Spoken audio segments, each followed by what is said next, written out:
Hello everyone and welcome to TNV Academy. So we are back again with our topic risk management within the biocompatibility assessment of medical devices as outlined in ISO 10993. When it comes to medical devices, ensuring biocompatibility is essential for patient safety.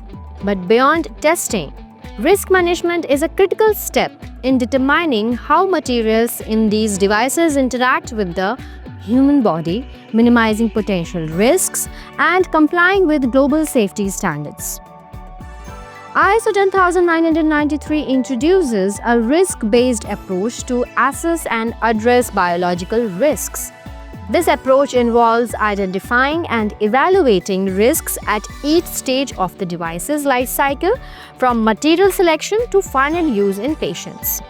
It integrates ISO 14971, the international standard for risk management in medical devices, into the biocompatibility process.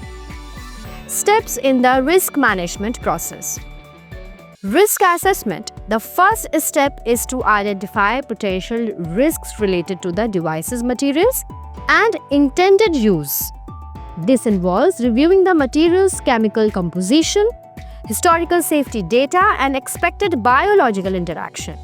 This assessment helps determine the types of biological evaluations necessary, such as tests for cytotoxicity, sensitization, or systematic toxicity.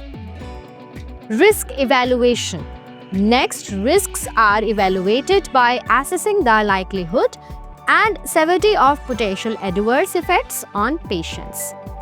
Here, risk evaluation considers exposure level, duration of contact, and intended clinical use.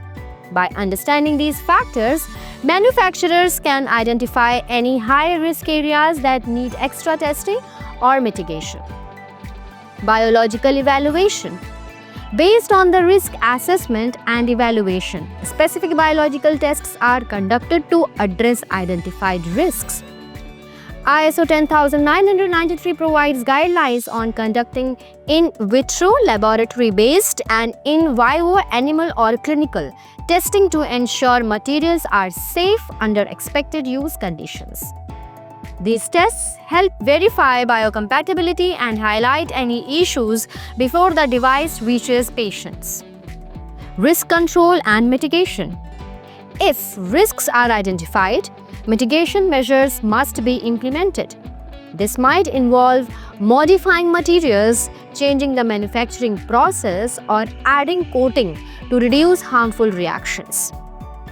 Documentation of these changes and their effectiveness is crucial, ensuring that the device remains safe and compliant. Risk documentation and review. Finally, all results from the testing, assessments, and any risk control measures are compiled into a biological evaluation report. This report is reviewed to ensure all identified risks are addressed and the device meets regulatory and safety standards. Regular review of this document is essential, especially if there are design changes or new regulatory requirements.